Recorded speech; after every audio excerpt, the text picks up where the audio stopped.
Hey guys, what's going on? It's Ben here. Today I'm back again doing another video, and the subject of today's video is going to be on the Golden State Warriors and their so-called dynasty from 2014 to 19. I say so-called because today I'm going to be focusing on how this team really is not nearly as dominant as everyone uh, thinks in their mind and as they are perceived. And I'm going to be going through basically all of their playoff series between the 2015, 16, 17, 18, and 19 playoffs, and just basically breaking down why they are not nearly as dominant as we remember. So, just on the surface, this team looks really impressive. They've got 3 titles in approximately 5 years with 5 finals appearances. That is very impressive, and they have gotten far. I will like to remind you that during 3 of those 5 years, they at least had 4 All-Stars available, and then in the other 2 seasons they had 3 All-Stars. So it's not like they were ever devoid of talent. They always had arguably the most talented team in the league whenever they were doing any of these things. So it would be expected that they'd run through the league pretty easily. But I think when you look at some of these things with more context and detail than people remember, you'll see, like I saw, that the Warriors are not nearly as dominant as they seem to be when looking at them in the rearview mirror. So 2015 playoffs, the Warriors' first year as a dominant dynastic force as they were starting to look. They won 67 games. They had the best record in the NBA. They were the 1 seed in the West, and their first round matchup was the New Orleans Pelicans, who had only won 45 games and featured a core basically of Anthony Davis, Drew Holiday, Eric Gordon, Ryan Anderson, and Tyreke Evans. Pretty good team. Anthony Davis was good for like 27 and 12. Drew Holiday was good for like 18 and 6. He was coming off of an All-Star appearance 2 years prior. Eric Gordon was a good, just like 15, 16 points per night. Same with Ryan Anderson and Tyreke Evans at that point. So they were a pretty offensively potent team. And nobody really expected them to challenge the Warriors much, maybe win like one game.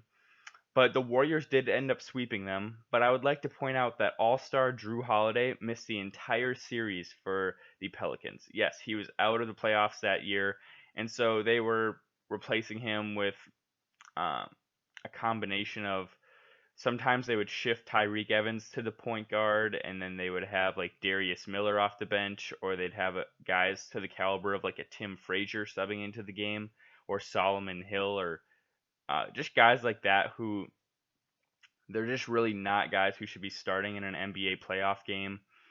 And because of that, the Pelicans had to rely a lot more on Anthony Davis, and they just obviously they wouldn't have overcome the Warriors anyways, but they would have been a bit more like the Clippers this past season, where maybe they would have got 1 to 2 games on them because they were a very talented offensive group. And this Warriors team, while they did have a good regular season, they weren't the dominant spectacle that we think of them now. They were just this team that kind of came out of nowhere, and we didn't really know what to expect from them. So there you have it for the Pelican series. They got the break of having no Drew Holiday in that one. In the second round, they faced the 55-win Grizzlies, who were sort of a surprise, winning 55 wins, but they were pretty good. They were the 5 or 4 seed, I believe. I think they were the 5 seed actually, and they had beaten the Clippers in the first round. Wait, no, they hadn't. They had beaten somebody else in the first round this year. The Blazers. They had beaten the Blazers in the first round, and then the Grizz got to the second round. And so the Grizzlies missed Mike Conley, who, as you know, is not an all-star, but is a very good quality starting NBA point guard, probably one of the best players ever to not be named an all-star. So they missed him in game 1, which they lost. Then the Grizzlies won games 2 and 3 when they had everybody healthy. And then for the rest of the series, they were without Tony Allen, wherein they lost the remaining games in the series. So for those reasons, or actually, okay, excuse me, they only missed Tony Allen for games 4 and 5, but then once they all got back healthy for game 6, it was kind of too late in a sense because the Warriors had all the momentum. But either way, I think you can see as well as I sort of saw, 3 of the 4 Warriors wins in this series came against Grizzlies teams that didn't have their starting 5 intact, and I don't know if it's solely for that reason, but that was definitely a contributing factor to the Warriors succeeding in that series. And now next, I want to move on to the 2015 Western Conference Finals, in which the Warriors faced one of the weaker Western Conference Finals teams we've seen in a while. They played the Houston Rockets, who at the time they had James Harden, who was playing really well. They had a core besides him of like Dwight Howard, Terrence Jones, Josh Smith, Corey Brewer, Patrick Beverley, Jason Terry. So that was essentially like their crew. Trevor Ariza too. So starting lineup in this series was Jason Terry, James Harden, Trevor Ariza, I think Terrence Jones, Dwight Howard, and then off the bench they had Josh Smith and Corey Brewer as their main guys. So this team immediately, what you'll notice is they did not have Patrick Beverley for the entirety of this series. Patrick Beverley is not an all-star by any means, but he is like an all-defensive team caliber player where he is one of the best perimeter defensive point guards in the league, and he definitely would have given Steph Curry some headaches. Like he gave Kevin Durant even some headaches in this latest playoff series in 2019. So you can see he would have been effective versus Curry as well. And I'm not saying that the Rockets could have won this series if they would have had Patrick Beverley, but it was a 5-game series, and I could have seen it going 6 with him healthy in there. Um, and then as for another huge point that I want to make is that people saw Dwight Howard in this series and they thought like, oh, well, they've got Dwight. He's averaging 16 and 12. He's healthy. But I would like to point out that he was not healthy. He had missed half the season with injuries, and he had come back for the playoffs, but he was still like kind of recovering and wasn't 100%.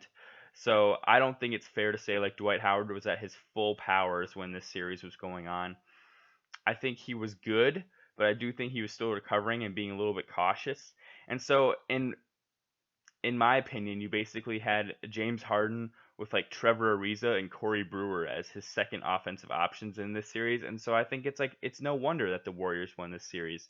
The Rockets were a massively overachieving team by winning 56 games and being the 2 seed this year. And just by the skin of their teeth, they beat the Clippers in the second round to move on to the Western Conference Finals. So it's not like this was like some path of destiny that the Warriors and Rockets were going to face each other in the playoffs. It was like, wow, the Rockets somehow got to the Western Conference Finals. I'm sure that um, they'll get handled pretty easily, and the Warriors will move on. To me, it was very similar to the Western Conference Finals this past season with the Blazers, where people were kind of like, "Oh, the Blazers made the Western Conference Finals. Good for them." Who's ready in a week to turn into the NBA Finals? Because everyone knew that this wasn't going to go more than 4 or 5 games. So it was the same sort of feeling with the Rockets, although we remember it differently because we think of the Rockets as somehow the 2017-18 version rather than what they actually were in 2014 to 15. So again, like between the injuries and Dwight not being 100%, they got and the pretty limited role players for the Rockets, the Warriors got a relatively easy pass to the 2015 NBA championship. And then need I say more about the 2015 title? Both Kyrie and Kevin Love were out, and when LeBron James has Timofey Mozgov and Matthew Dellavedova as his number 2 and 3 guys on offense, I think it's pretty fair to say that the Cavs should have been swept in that series, but they actually got 2 games. So I think that just shows that the Warriors at the time were pretty inexperienced in the playoffs, and it was actually a fairly hollow championship, I feel like, but they did win it, and you can't say like you can't knock them that they won it because while they did face a lot of easy breaks in that playoff run, it's not like they can control who they're playing. So from that perspective, I do respect the championship, but in another sense, I don't hold it in as high regard as some other titles. So the 2016 playoff run now. In the first round, you had them facing, let's see here. Who did they face off against in the 2016 first round? Oh yeah, it was the 41-win Rockets, who were a very dysfunctional team, and essentially they all just hated each other, and Dwight and James were not getting along anymore, and the team just had a ton of dysfunction going on. So They won that series in 5 games again, sort of like the same Rockets team, but just more appropriately placed in the first round rather than in the Western Conference Finals. So the Warriors dispatched of them in 5 games. But again, the Rockets didn't really have any injuries, so I mean the Warriors did beat them, but it also was only a 41 win team, so it's not that impressive. In the second round, let's see here, who did they face? I think that they drew. Oh yeah, the Blazers. They faced off against the Portland Trail Blazers, who were a 45 win team this season and only got that far because the Clippers had both Chris Paul and Blake Griffin go down in the first round. So in that sense, they got a massive break in that Chris Paul and Blake Griffin were both out of the playoffs, and the Blazers essentially after that got a bye to the second round because the Clippers' best players on offense were like J.J. Redick and Jamal Crawford, who, with all due respect, just aren't as good as C.J. McCollum and Damian Lillard. But then again, in the second round, this Blazers team was not good enough to advance farther than that. They featured CJ, Dame Lillard, and like Al-Farouq Aminu as their big three versus like Draymond, Clay, and Steph. And the Warriors are basically better than them at every position, including role players like Mo Spates, Harrison Barnes, Andrew Bogut, Sean Livingston, Andre Iguodala are much better than guys on the Blazers that really didn't have a place on a playoff roster at that point. So the Blazers were healthy, but also a 45 to I think even 44 win team that the Warriors got to face in the second round, which is a pretty low win team to be in the second round of the playoffs. And then, if my memory serves me, oh yes, the Western Conference Finals, the Warriors faced the Thunder. Now remember, the Thunder had, in a surprising fashion, beaten the 67 win Spurs in the second round in 6 games, and so the Warriors got to face the 55 win Thunder rather than the 67 win Spurs. And while you might say, well, the Thunder were actually the way better team because they had much better players between Durant and Russell Westbrook and stuff. Yes, they had the better players than the Spurs, but the Spurs were so much more deep. The Thunder had Ibaka, Cantor, Steven Adams, Durant, and Westbrook, and while that's a good team, the first 3 guys are all limited in some way. Like Cantor can only play offense. Ibaka really was only good for defense and a few spot up shots, and then Steven Adams is essentially only a defensive player.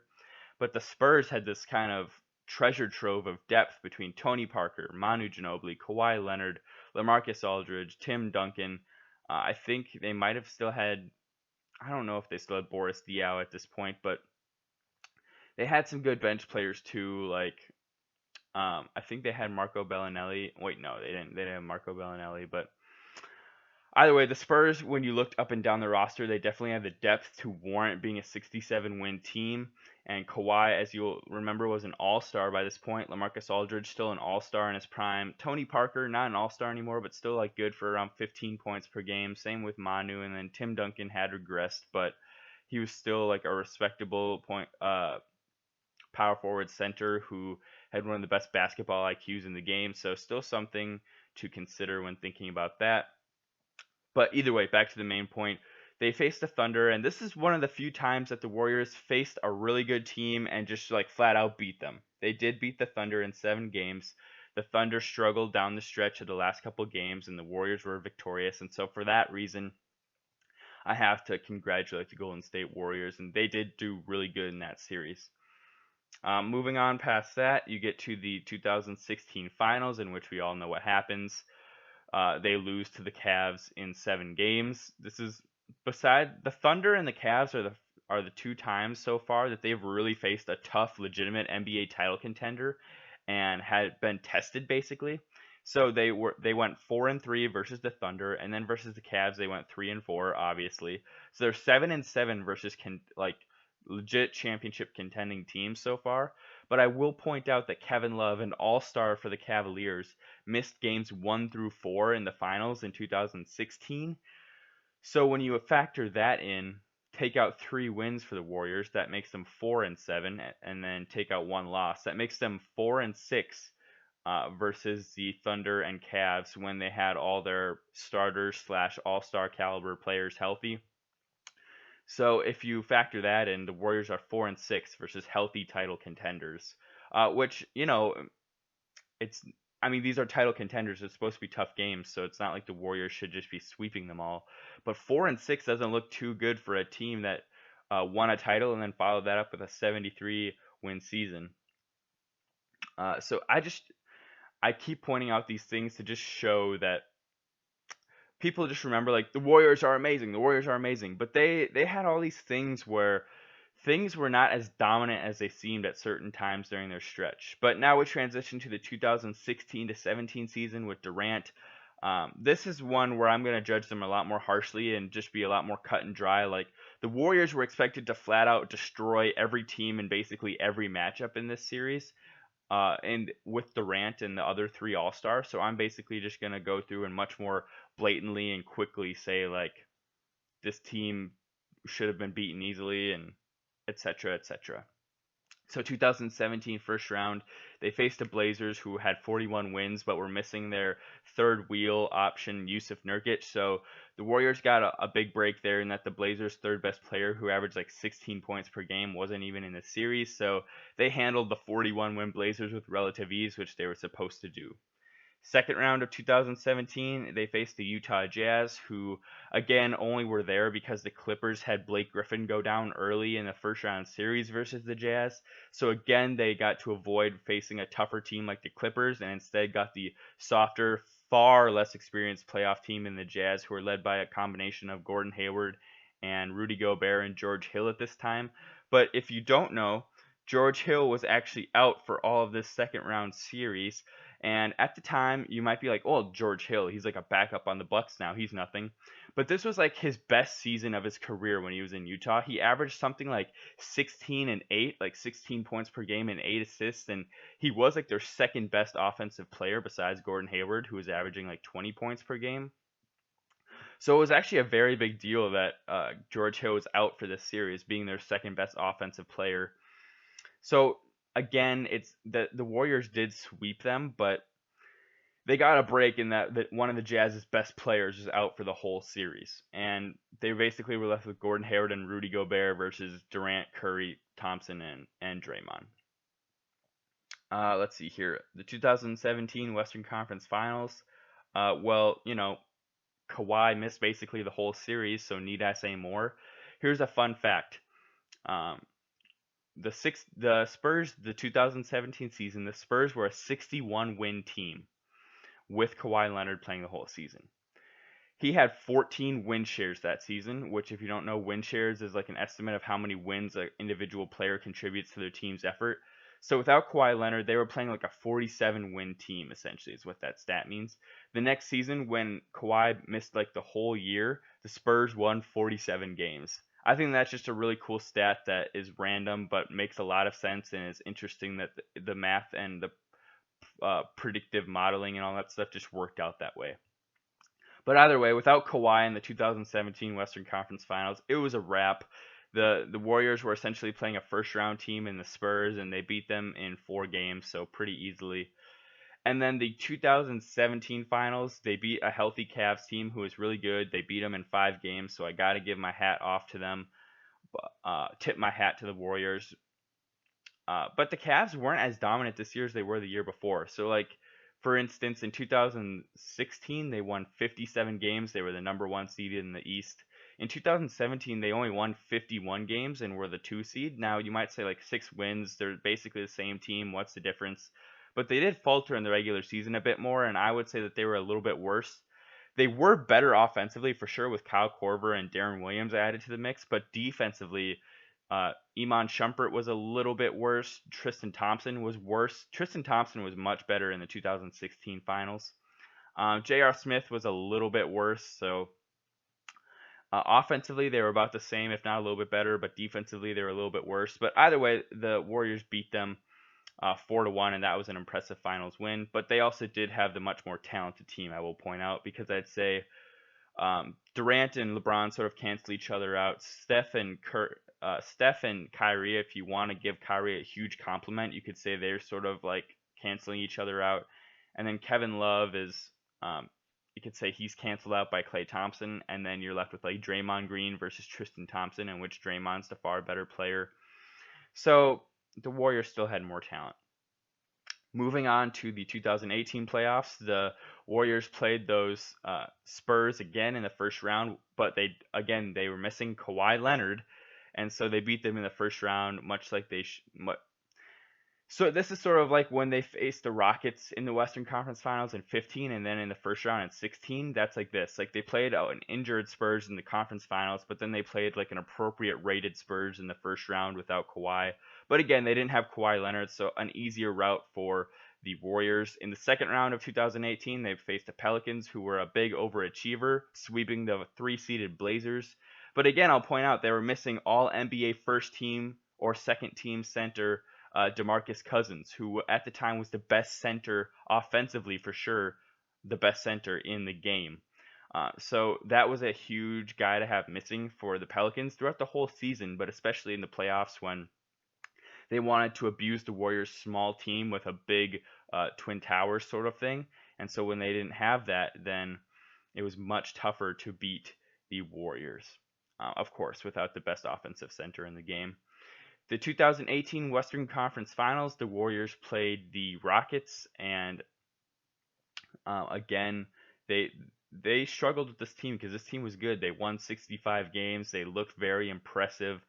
And the Warriors were down 3-2 and on the verge of elimination, but then Chris Paul, the all-star second best player on the Rockets, goes down for games 6 and 7, and the Warriors prevail. I will point out they won by I think like 8 points in game 7, but that took the Rockets missing 27 straight three-pointers. Let's say instead of going 0 for 27, the Rockets go 3 for 27, which would be a measly 11%. The Rockets would have won that series and won that game.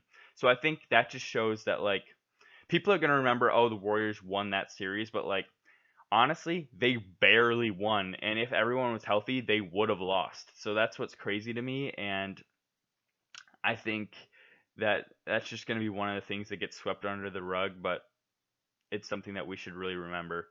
And then 2000, let's see here, the 2018 finals, they faced a Cavs team that had LeBron, Kevin Love, and then like a supporting cast of really average players between like Isaiah Thomas.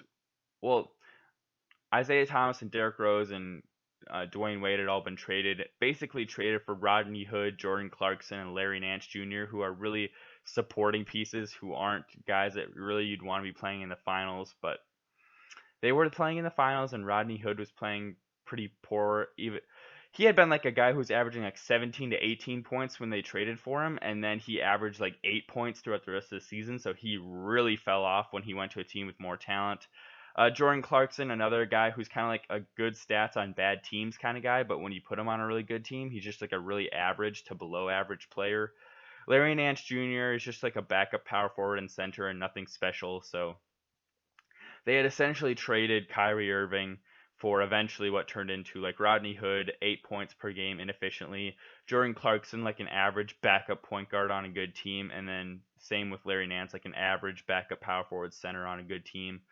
So they basically lost an all-star in the middle of his prime for very much close to nothing.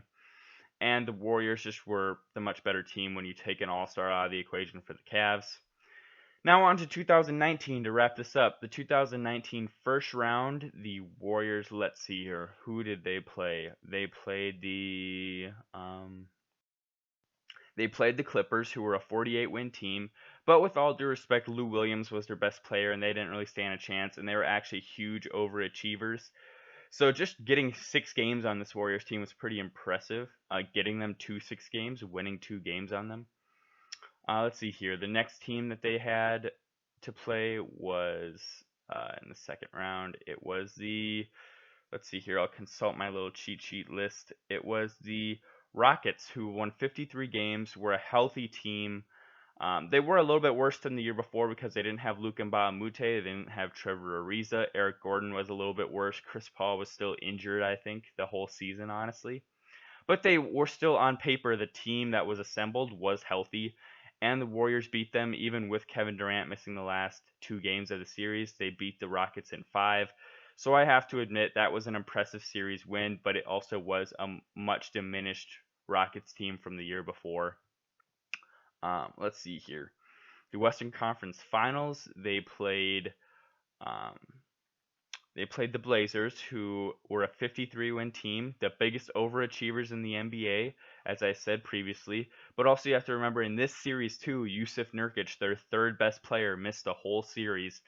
So again, although the Warriors were without Durant, even just with their big three, that's far better than a big three that the Blazers had of, let's just line them up. Steph Curry better than Dame Lillard. Klay Thompson better than CJ McCollum. Um, Draymond Green better than Al-Farouq Aminu. Andre Iguodala better than Evan Turner. Um, let's see here. Then Enes Kanter versus uh, Kevon Looney. Like between, if you add up Kevon Looney's defensive impact and Enes Kanter's lack of a defensive impact, they're kind of like a wash. But really, the Warriors had a matchup advantage at every position essentially. So I think it's pretty easy that they got a sweep in that series.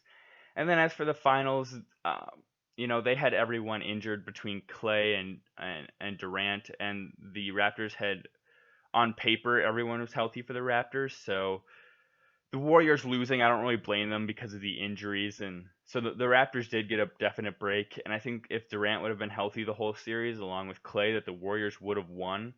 And that would have been an impressive series win, but it probably, to me, would have been like a 7-game series win.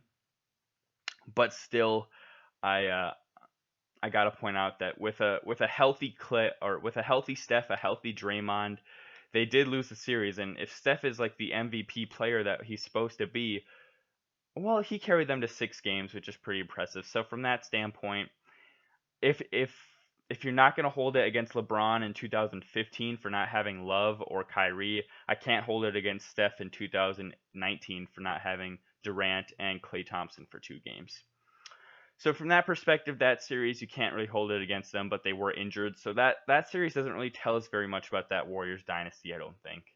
Um, but here's an interesting stat overall, guys, that I just want to point out is that in conclusion, when the Warriors face teams that won 55 games or more and had their starters healthy, between between the Grizzlies in 2015, the OKC Thunder in 2016, the Cavs in 2016 during the games when they had Kevin Love playing, games 5, 6, 7.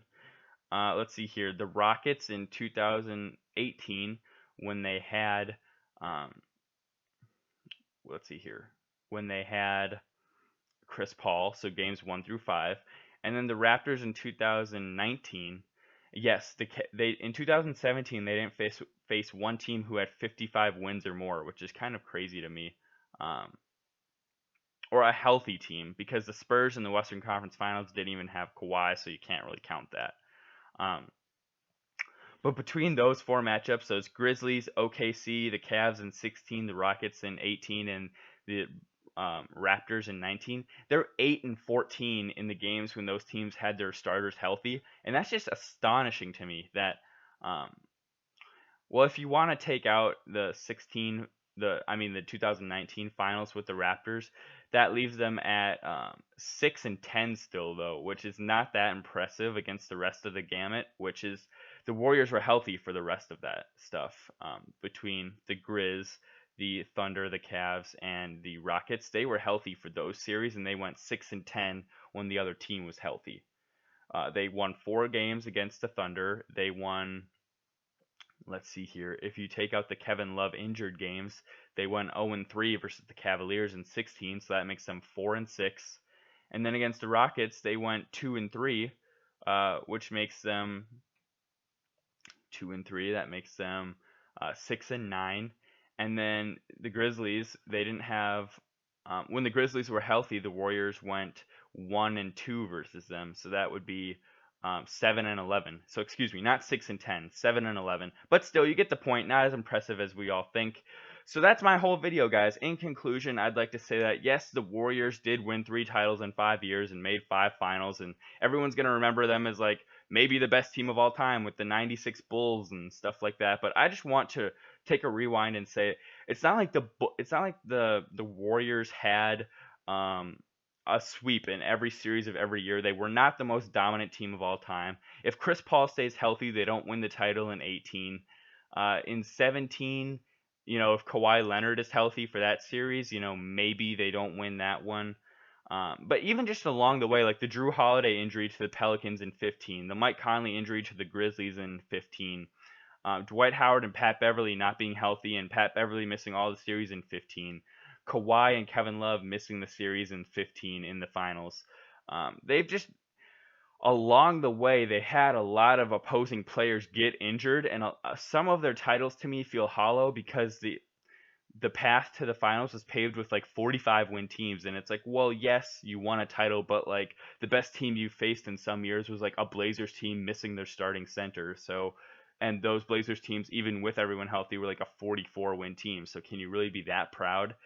uh I mean, 3 titles is very impressive, but I think you guys get my point. I'm done ranting. I hope you guys have a good day, and I'll see you next time. Bye.